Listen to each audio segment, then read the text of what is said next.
Hello and a very warm welcome to the brand new edition of To The Point. I'm Kriti Mishra, and on today's show, we have with us MOS, Prime Minister's Office, DOPT, Department of Atomic Energy, Department of Space and Donor Ministry, Dr. Jitendra Singh. Sir, welcome to Rajya Sabha Television and thank you so much for giving time to us. Thank you, Kriti. First, let's talk about the RTI amendment bill that you introduced in the Lok Sabha on Friday. Now, this bill empowers the government to frame rules to decide salary, tenure and allowances of information commissioners. The opposition has alleged that this particular bill will weaken the entire institution of Information Commission. How would you respond to those allegations? No, I think before I say anything more, let me at the outset make it very clear. There is absolutely no intention, not at all, to weaken the RTI Act as such. And I think the commitment of the Modi government and that of Prime Minister Shri Narendra Modi himself personally to bring in as much transparency as possible with maximum governance, minimum government is unmatched. And the entire focus in the last over 5 years has been on transparency, on citizen centricity, on the ease of governance, which also would in this case imply ease of the delivery of RTI. And therefore, as far as the prerogatives, the privileges and the powers or the authority incumbent on the RTI Act is concerned, there's no change at all. In fact, it might become more effective. And over the last 5 years, I use this opportunity just to make the viewers also recall, we have in fact taken a number of decisions to make RTI more effective, more convenient and to bring in ease of the RTI delivery. For example, it was an act where you could file an application to the Information Commission during the office hours. We made the best use of the technology and today we have a mobile app. Anybody can file an RTI application any time of the day or night. Even after midnight, suddenly you get a thought, you can wake up and file an RTI. We have opened up a number of call centers to educate people, to make them aware of how best to make use of it. So that's one part of it. I'm talking of as far as the commitment of the Modi government is concerned to bring in more of citizen centricity, including that of the right to information. And yes, not only that, we have Section 4 in the Right to Information Act, which was brought in 2005, which expects the government to take suo motu cognizance of the information available in different departments and put it on the website. In fact, it is in the last 4-5 years that this clause has been taken very seriously. And now the state of things is such that even for example, the DOPT which you are referring to and I also happen to deal with, even before a copy of an order, whether it's that of an empanelment or a promotion or transfer, reaches the concerned official is already aware of it from the website. So, as far as our commitment is concerned, there is no reason why it should be questioned. On the contrary, as you rightly mentioned in your opening remarks, this is an enabling legislation to bring about certain administrative structural reforms in the institutionalizing of RTI. So, in a nutshell, I would say this is meant to streamline RTI Act, this is meant to institutionalize RTI Act and this is meant to make the delivery of RTI easier. Secondly, also, let's not forget that there have been anomalies possibly, because I don't want to say that, but maybe the RTI Act at that time in 2005 was done in a little haste or maybe out of enthusiasm. I mean, to look at it positively, I don't wish to be critical about anybody, even of our predecessors. Maybe in their enthusiasm, they left out certain missing links. And one of them was that there is no provision to frame rules in the RTI Act as far as the appointment and the tenure and the salaries, etc. of the information commissioners are concerned. So, as a result of that, as a consequence of that, while on the one hand the Information Commission is a statutory body, it's been almost made equal to a constitutional body like the Election Commission of India or the Supreme Court of India. And to simplify, in simplistic terms, I'll give you an instance. For example, the Chief Information Commissioner or the Central Information Commissioner is equivalent to the Judge of the Supreme Court by way of being equivalent to the Chief Election Commissioner. But the verdict given by him is challengeable in High Court, which is in a lower court. So, that itself is an anomaly of the jurisprudence of the legal processes. And certainly, the Constitution of India very well defines and demarcates the statutory bodies, the constitutional bodies, the regulatory bodies, and there cannot be an overlap. So, in order to streamline, as I said, and to make it more effective and to make it more smoothly functioning, this amendment has been sought to be brought in. But also, sir, few opposition parties on the floor of the House said that this particular bill will attack the federal structure of the country. No, I don't know what makes them so, what makes them feel so, because on the contrary, even if you see from a general perspective in the last 5 years or so, everything has been done to strengthen the federal structure. And that is something which could happen only under somebody, under a Prime Minister like Shri Narendra Modi, because who had had the experience of being a Chief Minister for over a decade, and at times when the federal structure was hardly cared for, and therefore he was at the receiving end of a number of non-federal decisions being taken at the center. Can we forget that the GST which was brought in had a council which had representatives from each and every state of India, including the union territories, and I must appreciate the Modi government, the Prime Minister Modi's guidance, and the then then Finance Minister Arun Jaitley's diligence, that each and every decision taken in the GST was done unanimously, even with the cognizance or the endorsement of those of the states which were run by parties which were not owing allegiance to the BJP, which was the party at the center. So, what more can be the kind of respect or reverence that this government has given to the federal structure of India? Secondly, it is this government which increased the state's share from the revenue generated. So, I think all measures have been taken in the direction of, in fact, strengthening the federal structure. Now, as far as the RTI per se is concerned, this legislation, as you rightly mentioned in the beginning, has a very limited purpose. It seeks to amend section 27, which would authorize the government to frame rules, and it also seeks to amend sections 13, section 17, which are dealing with the tenure and the salaries, etc., the terms and conditions of the offices held by the members of the commission. So, it is absolutely nothing to do with the federal structure. On the contrary, let us not forget the RTI Act of 2005 itself is through the residuary powers of list 1 of the constitution, which is neither the state list nor the concurrent list.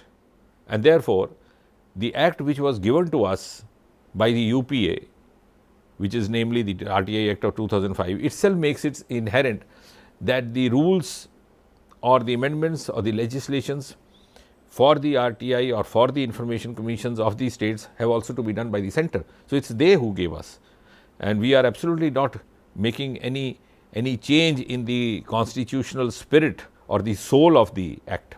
So, there is no change in the soul of the act. Well, let us move on to Jammu and Kashmir now. You represent Udhampur constituency of Jammu and Kashmir in Parliament. Now, the Defence Minister has also said, a sense that articulated by you as well, that militancy in Jammu and Kashmir is in its final phases. Where is that confidence stemming from? No, shall I tell you something, Kriti, which might sound a little unorthodox, but I have been saying this for quite a while.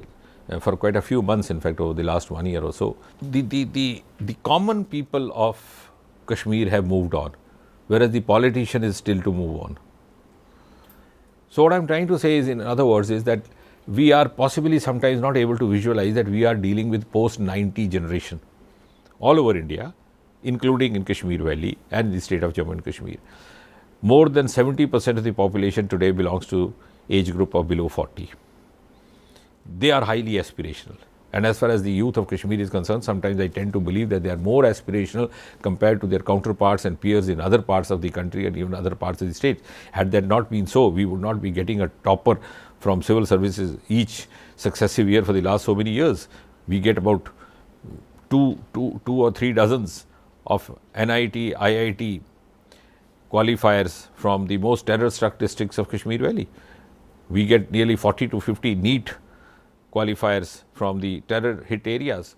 So, the aspiration level is high and they do not want to miss the bus, and they are aware of the kind of enormous avenues which have been unfolded under Prime Minister Modi in the last 5 years, which are primarily youth oriented, and they don't wish to miss out on that.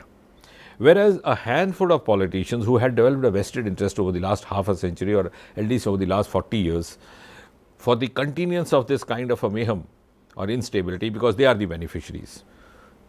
If there is a vote percentage or vote turnout of just 8 or 10%, they make it to the Lok Sabha, they make it to the assembly, form the governments.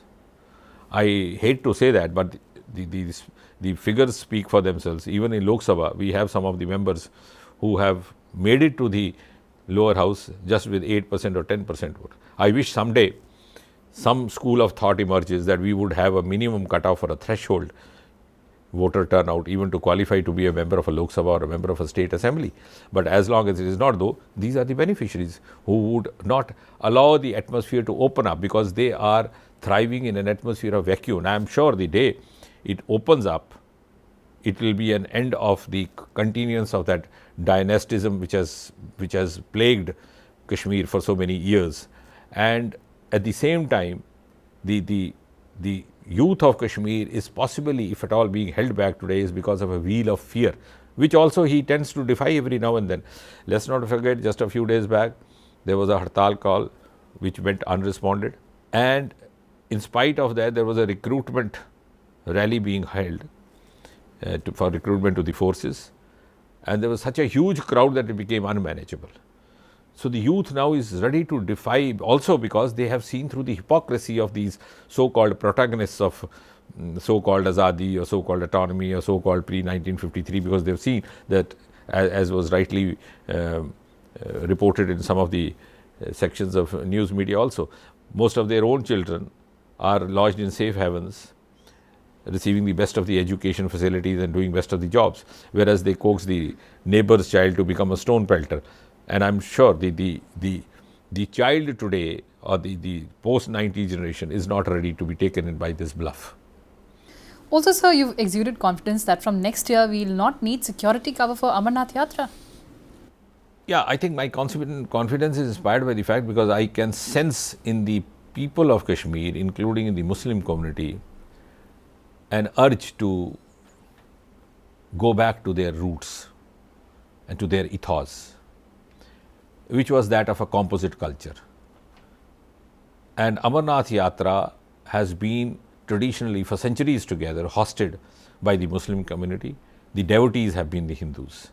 And even this year, today as we are talking to each other, we are almost reaching the 3 lakh mark, and we have still 20 days or more left. So the kind of hospitality which has been witnessed, and this is also, of course, a source of revenue to the other community, you can't deny that fact, but nevertheless, and the change in the milieu is evident from the fact that even those who subscribe to the separatist viewpoint, or the so-called mainstream political parties like National Conference, PDP, etc., who would rather like some kind of disturbance happening every now and then, did not have the courage enough to say anything that would rather disturb the peaceful conduct of the Amarnath Yatra, because they can sense that this will not be compatible with the popular mood on the ground. So there is a huge change in the public psyche, as I said. Right, let's move on to DOPT now. You've given an answer in Parliament that around 6 lakh vacancies are there in several departments.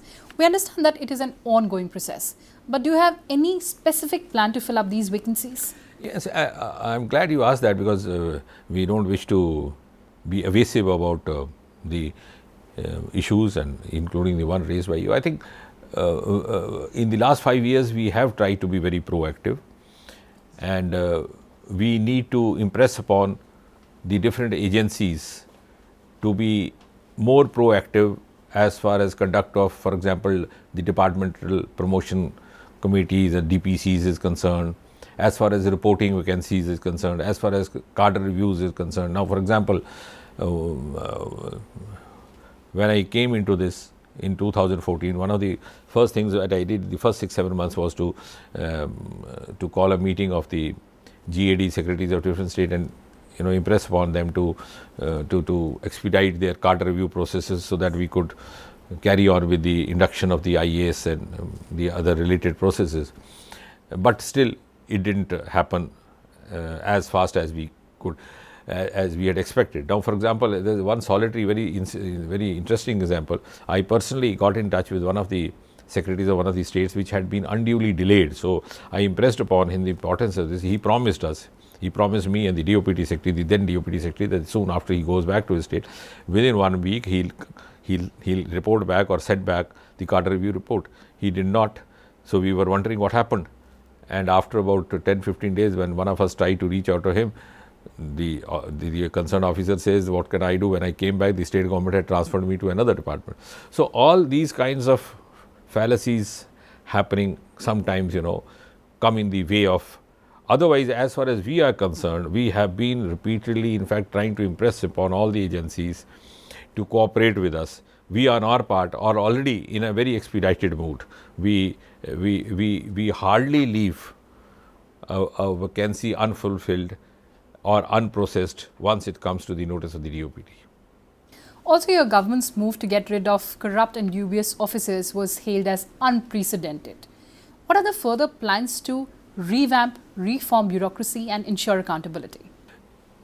No, you see, as far as you would have realized that when this government came in 2014, one of the initial declarations of intent made by Prime Minister Modi was A, as far as governance, the maximum governance, minimum government, B, zero tolerance towards corruption.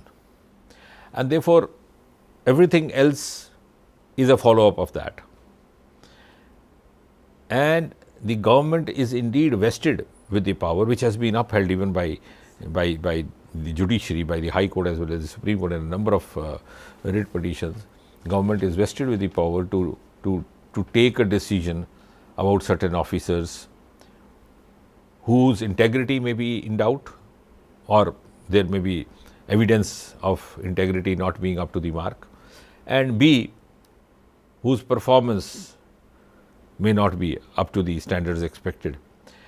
But any decision in this regard, please let me assure you, and the viewers as well as those who are the stakeholders, is not done arbitrarily. It's also not done subjectively by the whims and fancies of a minister or a secretary. If I don't like the face of an officer, I have to terminate him. It's not like that. It might be happening in the earlier governments, and maybe from that mindset we tend to sometimes look at these things, look through the same prism. But as far as we are concerned, we have a committee in place. No decision is taken unless there is a sound evidence of taking a decision in that direction.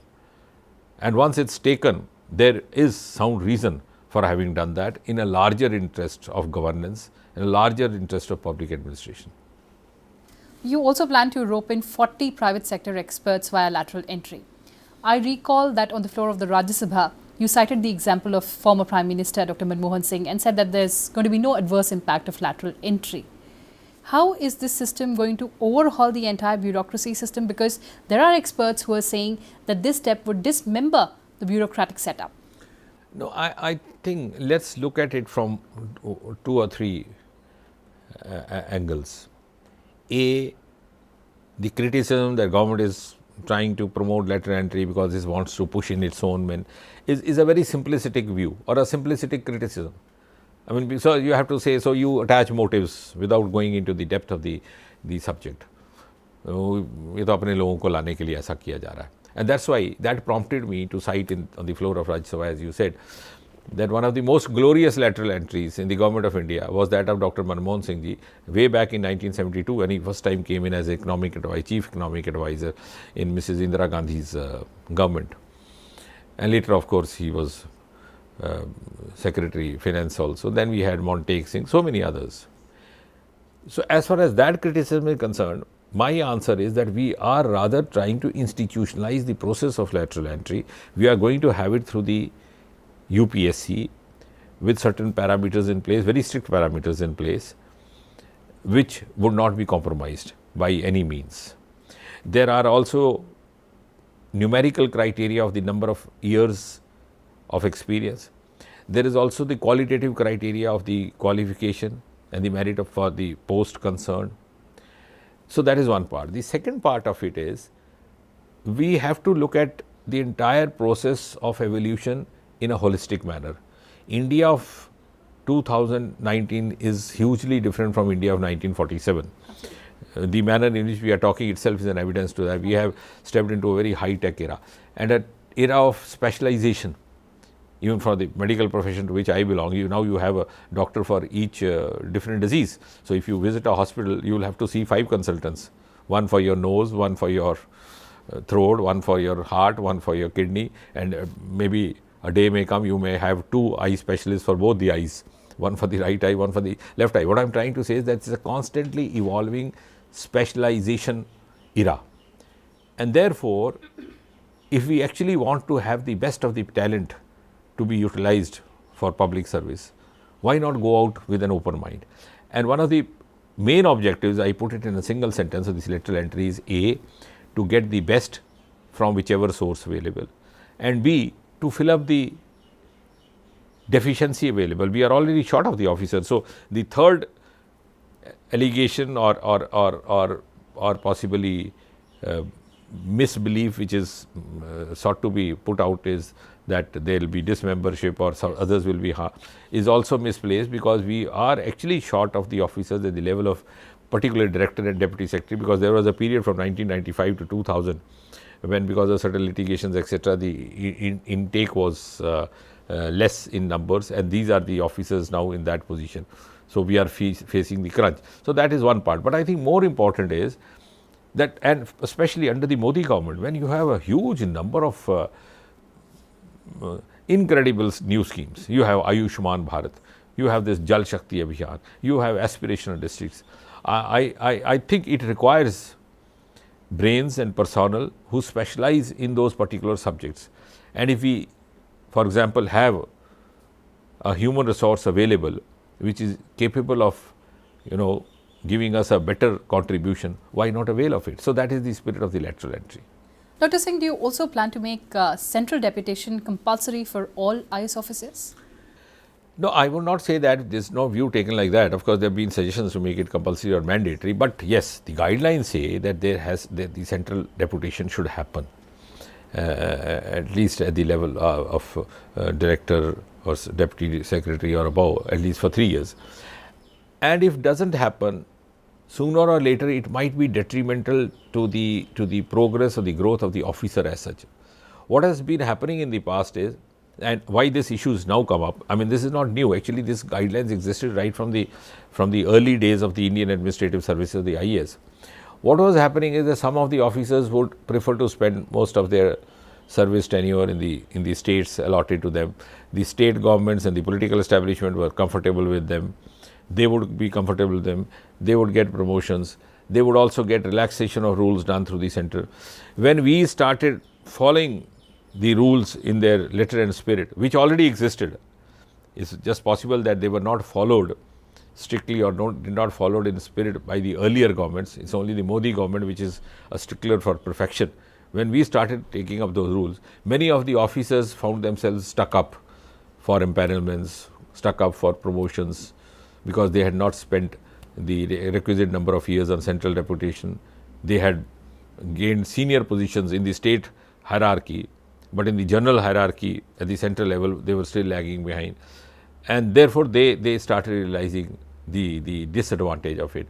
And the realization came about the importance of central deputy. And I think the otherwise also, the framers of this guidelines had a noble intention behind it, because it allows opportunity for a healthy interaction between the central functionaries and the state functionaries. State functionaries come to the center and update themselves about the contemporary or the current priorities or the flagship programs of the Government of India, go back and replicate them.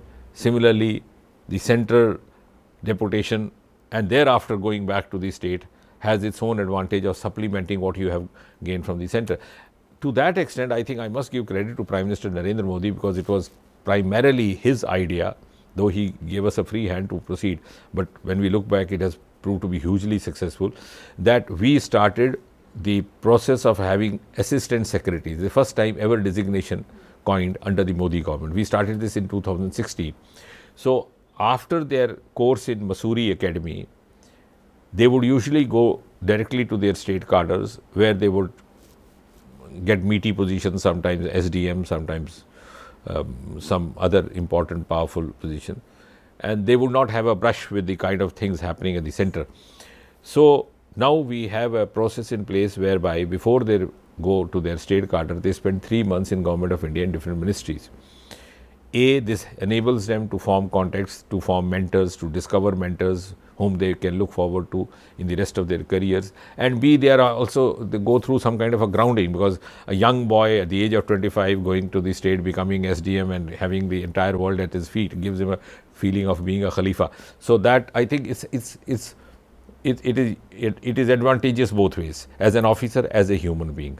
When we started off, we were given a free hand to move ahead with an open mind. But when we look back, I find the boys and the girls, the young officers themselves feel highly rewarded and highly benefited by this experiment, and they look forward to it, and they keep looking back to the 3 months spent in the Government of India. Also, states like Arunachal Pradesh have given a proposal demanding creation of separate cadre. What is central government's view on that? You see, actually what happened was, I do not grudge that proposal, because that every state government would or any state chief minister would like to see from his or her perspective and try to think what is he or she thinks is the best for his or her state.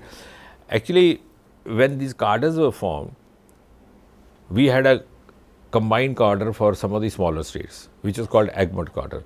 We had Arunachal Pradesh, we had Mizoram, we had Goa and the Union Territories. So anticipating that we would not have sufficient or huge number of officers, and therefore maintaining separate cadres would be a liability on the system, this arrangement was arrived at. But I remember a couple of years ago, even before, even when Mr. Parrikar was the Chief Minister of Goa, he was possibly amongst the first from these states who had put forward this suggestion. And he had his own good reasons. He said the officers get transferred, then they go to the Union Territory. So we do not know who are our officers, and the officers do not have a sense of belonging to us. So that way, and now that the quantum of work is increasing and more number of officers are required, so he had put across. And unfortunately, he is no longer amongst us. Then this cue was taken up by the Arunachal Chief Minister and the Arunachal State Government.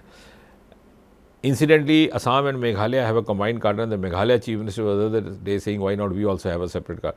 So I think, as I said, we are constantly evolving. As the society evolves, the governance evolves, the mechanisms of governance also begin to evolve. So a call could be taken after deliberation, but as of now, nothing has been deliberated upon as far as such proposals are concerned. All right, point well taken.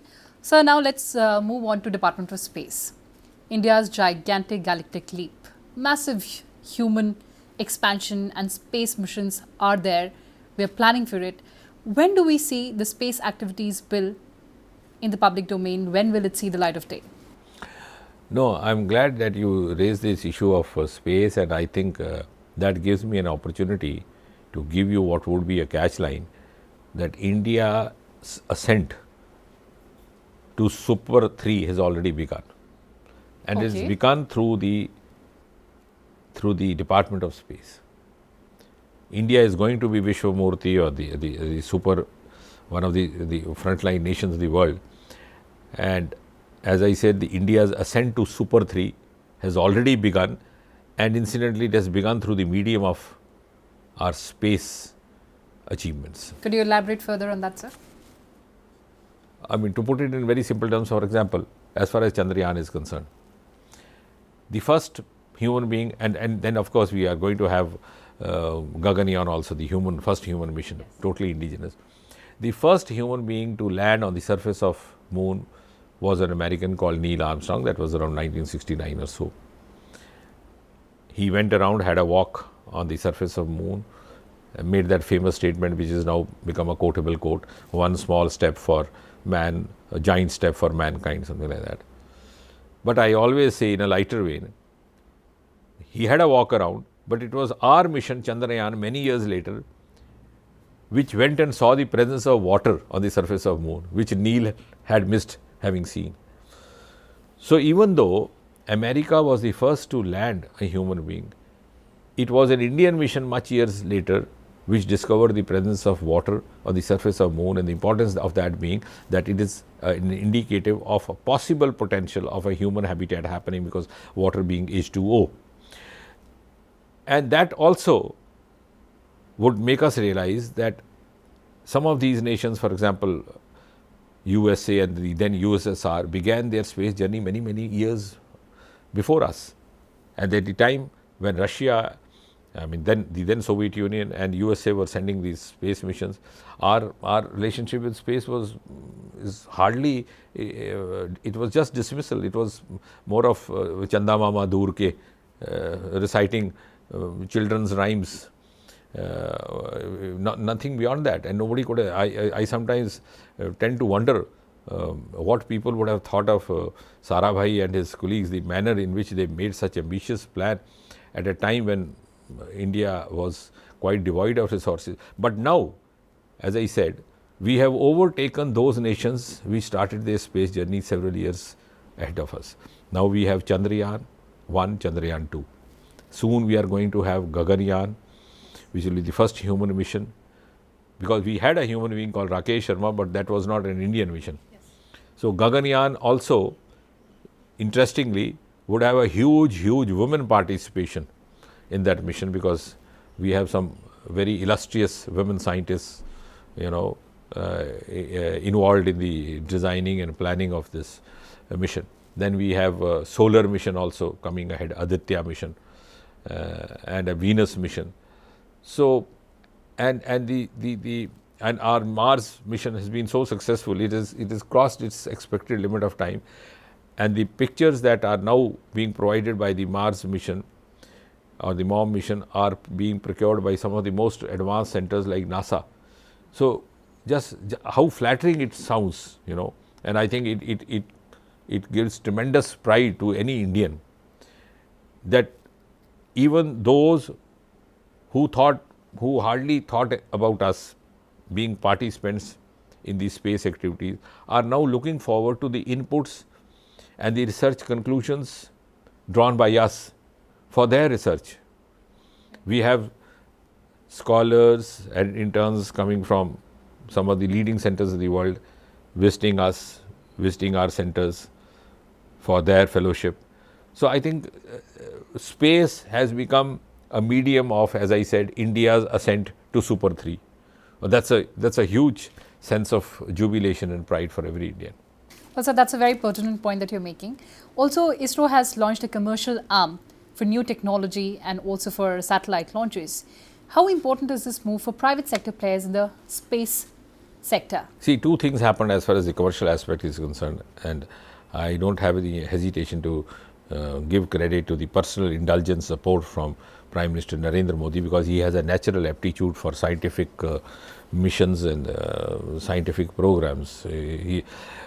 And I think one of the lesser talked about achievements of Prime Minister Modi and the Modi government is that space technology has today reached every Indian household. It was at the behest of Prime Minister Modi that there was about 2 to 3 days of a brainstorming workshop held in Delhi, wherein the officials from each ministry and each department interacted with the scientists in space department to work out how best they could use or utilize the space technology in their respective departments. So today we have Geo Manrega. So that pilferage part of the Manrega is no longer there. We have the soil health cards. We have railway crossings being manned through space technology. We have surveys of roads, bridges, railway tracks being done through. So as I said, it's virtually entered every household. Now we are even to man to screen the the crowds, and even for the security purposes. So that is one aspect. As far as the commercial aspect is concerned, in the last 5 years or so, we are now receiving large number of requests from other countries, some of the leading countries like UK, France, USA, USSR, or which is now Russia, of course, to launch their satellites, because they have satellite launching stations which are meant for larger satellites, which is not cost effective for the smaller satellites. We are offering them our services. That itself is generating huge revenue. As far as entering into the private domain is concerned, let me make it very clear, it's to a limited extent. We have, but we have taken a step. So, private parties would be involved as far as making of the equipments is concerned, as far as making of some of the infrastructural components is concerned. They may not be necessarily involved in the launching of the missions or the launching of the satellites or the launching of the rockets, but to a limited extent, yes, we have done that, because we did so even in the area of atomic energy in a different way, because we wanted to expand our nuclear program across the country, which was earlier limited mostly the South Indian states of Tamil Nadu, Andhra Pradesh and Kerala. Now we have actually extended to North India, just close to Delhi, about 150 kilometers from here. We have a place called Gorakhpur in Haryana, where a plant is coming up. It will become functional in the next 2-3 years. So we were constrained by the finances. So I think the Modi government, and again, it was a historic decision, an amendment was brought in at the behest of Prime Minister Modi, and now we have a provision of joint ventures in atomic energy programs, but of course joint ventures with the PSUs, not with the private companies. So, for example, if you have ONGC, they have plenty of money to spend and we offer them our technical know-how, so it becomes a win-win situation. That has enabled us to expand our program. We have now started extending to the outermost areas which were hitherto left untouched, the northeast, Jammu and Kashmir. We have a space technology center coming up in the premises of Central University of Jammu. We have another space technology center coming up in the premises of NIT Agartala, Tripura. So, I think in both these departments of space and atomic energy, because of the personal indulgence and personal support and patronage of Prime Minister Modi, we have been able to make a headway which had been waiting for many years. Taking a cue from you on atomic energy, now by 2030 we aim to double the nuclear power generation. How would you leverage or facilitate investment for the purpose? No, actually, see, I think this is also need of the hour, for the simple reason that India's energy needs are increasing, and that too we also have to keep in consideration that when we look forward to new sources of energy, they ought to be clean sources. So, we ventured into solar energy, which is a green energy source, and I can foresee that in the times to come, nuclear energy is going to be one of the main sources to fulfill India's increasing requirements of energy, and also cost effective, that too.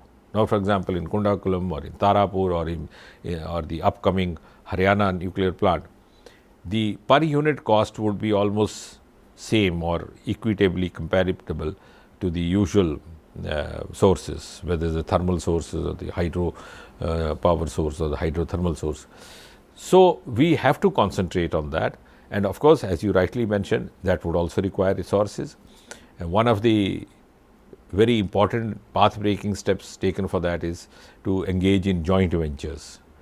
And this government also took another very bold decision of allocating 10,000 crore per year for next 10 years for expansion of atomic program, whereas the earlier governments did not attach much of the this kind of a prioritization possibly because they had their own reason that they are not going to, this is not going to be something which would fetch much returns or outcomes, and therefore why waste so much resources. But I think again the vision of the Modi government and the Prime Minister, we could visualize what is happening in the years to come, and therefore it's worth investing, and Prime Minister Modi took that decision. All right, sir, point well taken. Talking about donor now, there has been a 15% hike in the budgetary allocation for the donor ministry. What is the roadmap ahead to bring Northeast at par with other parts of the country? You see, one of the earlier statements, as I said, after Prime Minister Modi took over, as far as DOPT is concerned, it was the maximum government, minimum government, zero tolerance. In the context of Northeast, he said, we would ensure equitable development of all the parts of the country, and we would try to raise those parts of the country which had earlier been left out of the mainstream development to become at par with the other parts.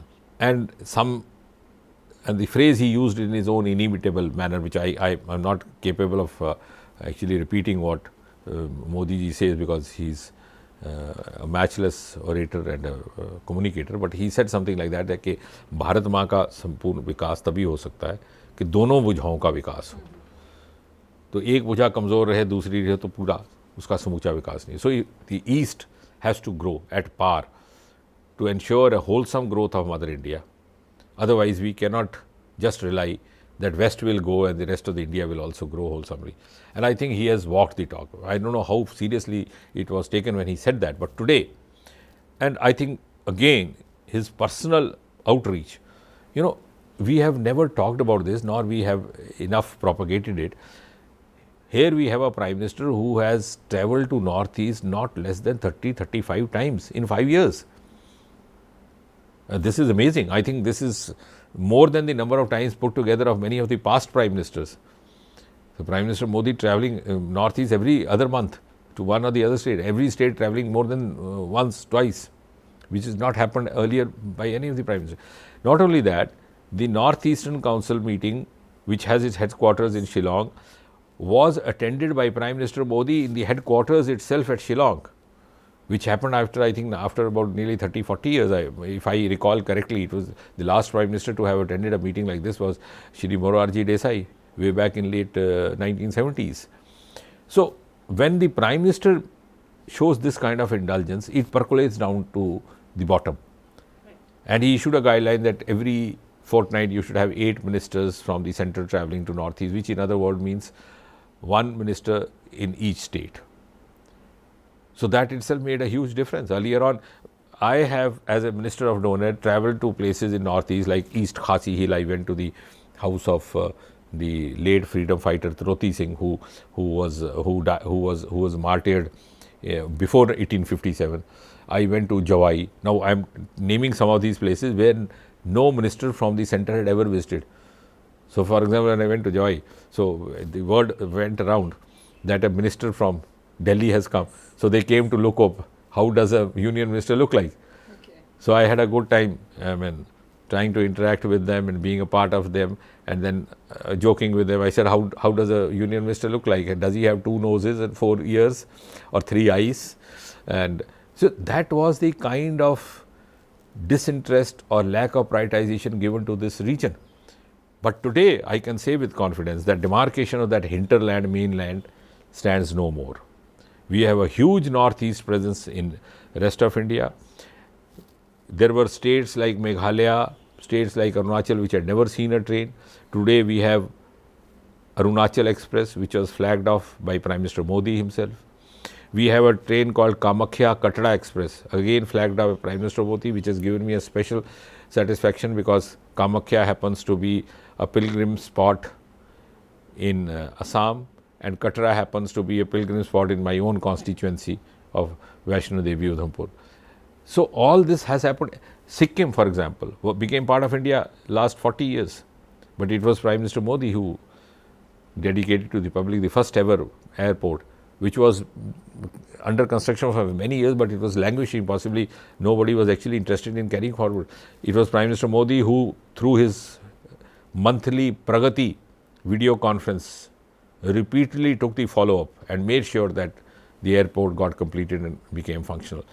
So, as far as we in Donor is concerned, we have added on to the Startup India program by allowing venture fund. The first lot of it was again distributed on the occasion of Prime Minister Modi's visit to Mizoram about a year and a half back. We requested him to distribute the first lot. So, anybody who wishes to try his luck in Northeast, young entrepreneurs, because Northeast is a land of unexplored potentials. When every other part gets saturated, you can look forward to that. Nearly 30% of the fruit is lying waste because of lack of storage facilities. You can actually manufacture real juice, not that real juice that you get in Delhi, which may be quite unreal, but you have the real, so huge fruit potential. Today we have the food processing, we have a fruit park, citrus fruit park with Israeli collaboration in Mizoram. And with this venture fund which is being provided by the Ministry of Donor, we are now attracting youngsters and young startup groups from states as far as Gujarat, Karnataka. And I am sure day is not far if we successfully move on in the direction that we are moving. Northeast will become a favorite destination for youngsters and young entrepreneurs and young startups from all over India. And even the parents would prefer that, because now in the search of livelihood, you find youngsters moving out to Canada, moving out to Dubai, so and the parents initially are hesitant to part with their children going outside India. But if the child says that I want to, from Gujarat, I want to move on to, for example, Shillong to try my business, the parents would also be quite supportive and encouraging. So, the Northeast is in fact going to change the entire scene of the country's future entrepreneur outlook as such. Absolutely. Dr. Singh, lastly, we've seen self-attestation, your government doing away with interviews for lower level posts. You've promised minimum government and maximum governance. What are the other reforms to focus on citizen-centric approach? Yeah, I'm glad you asked that, because that's close to my heart, because one of the first things that happened after this government took over in 2014 was that we did away with the practice of getting certificates attested by the gazetted officers, and this was because I was among that generation which had gone through that ordeal, and in the kind of village and town that I lived in, you didn't have a gazetted officer to get the attestation done also. So when we came to class 9 or class 10, we had to get our certificates. We would start wondering how a gazetted officer would look like. And once I remember, though I hate recalling that, when I was in class 11, I had to spend ₹5 to get an attestation done, and somebody else actually paid for that, because I didn't carry that kind of money those days. So, by coming out with this provision that, look here, the youngster will be entitled to attest his or her own certificate, the Modi government sent out a huge message that, look here, this is a government which has the confidence and capacity to trust the youth of this country. If we are dealing with 70% population which is below 40, we should have the capacity to trust them. And if the youth falters, then the fault lies with those who are responsible for his upbringing, whether it be his parents or his teachers. Similarly, as far as interview is concerned, now see the harakiri which was happening. You had competent boys and girls scoring 90% marks in the written, and just for reasons, extraneous reasons, for motivated reasons, they would be given just 10 marks in the interview, whereas a counterpart who had scored just 10 out of 100 in the written would be given 90 marks in interview. And finally, in the list which would finally be out for the appointments would carry names of those who had performed very miserably in the written. So, we were sacrificing merit for dubious interests. I think that was a huge sin being committed against the youth of this country, and that has been done away with. I have been coming across youth personally who have come and thanked us. They said we would have never got a chance in our lifetime if this abolition of interview is not concerned. Similarly, I just wish to add to what you asked. Modi government has till date done away with at least 1500 odd obsolete rules, or laws or laws which we thought were no longer relevant. Now, that is amazing. I am sure the historians and the analysts will sometimes record, because every government takes pride in bringing in a new legislation. Look here, in our 5 years term, we brought in this, we brought in this, we brought in this. Here is a government which doesn't mind taking pride in saying that we brought out this, we brought out this. We brought away or did away with 1500 odd rules, which includes this attestation and several other such rules. Right, absolutely. On that note, thank you so much for talking to us for this candid conversation. It was a pleasure talking to you. Thank you, Singh. Preeti. Thank you so much.